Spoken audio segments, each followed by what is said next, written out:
लगता है दोस्त कि मेरा समय आ गया है। शायद अब मैं कभी नहीं उठ पाऊं। तुम अपना ध्यान रखना। शेरू रामनाथ को यूं देख रहा था कि मां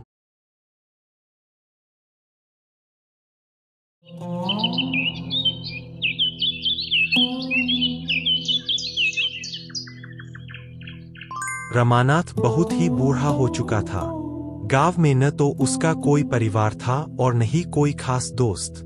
उसकी बीवी 10 साल पहले ही गुजर गई थी और उसके बच्चे विदेश पढ़ने गए थे, लेकिन अब वो वहीं बस चुके थे।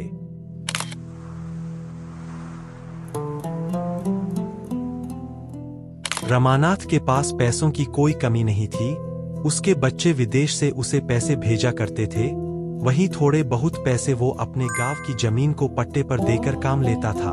पर उसके पास कोई भी ऐसा व्यक्ति नहीं था जिसे वो अपना कह सके। हाँ, गांव में उसके थोड़े बहुत दोस्त थे जिनके साथ वो हंसी ठिठोली किया करते था।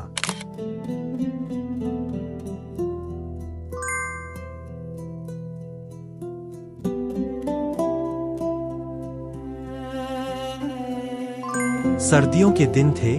रमानाथ चौपाल से अपने घर की ओर आ रहा था कि तभी अचानक उसकी नजर एक आवारा कुत्ते पर पड़ी। वह कुत्ता सर्दी के मारे ठिठुर रहा था।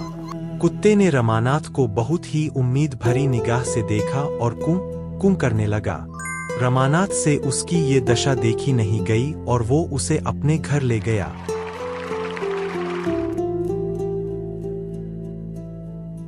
रमानाथ ने उसे खाने को कुछ बिस्कुट और दूध दिया और एक गर्म कपड़ा भी जिसमें वो आराम से सो सके।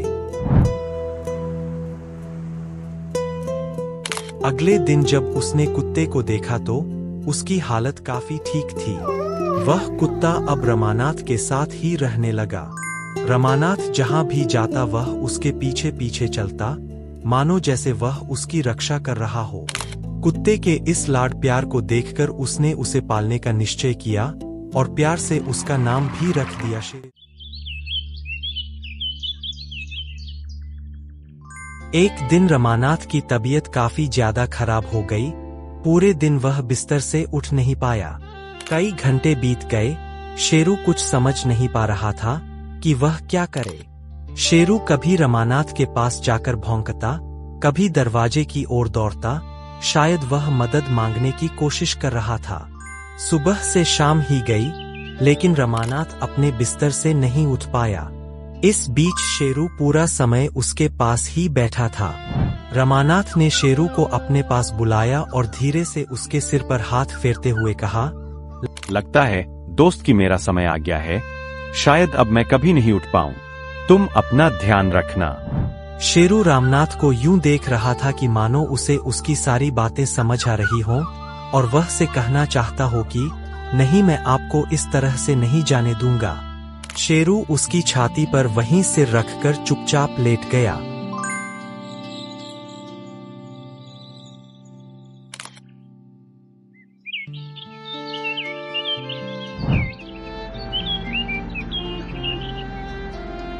जब अगली सुबह लोगों ने देखा कि 2 दिन से रमानाथ घर से बाहर नहीं आया है, तो मोहल्ले वाले उसके घर आए।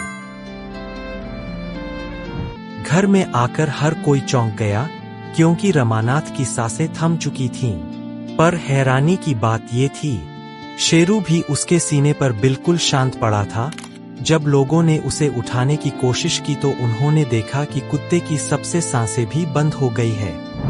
गांव वालों ने मिलकर रमानाथ का अंतिम संस्कार किया और शेरू को भी पास में दफना दिया गया। कुत्ते की याद में एक कब्र बनाई गई, जहां रमानाथ और शेरू को फोटो भी लगाई गई। आज भी लोग उस जगह को कुत्ते और इंसान के अटूट प्रेम की मिसाल के तौर पर देखते हैं। सीख: प्यार और वफादारी खून या जुबान से नहीं, दिल से होती है।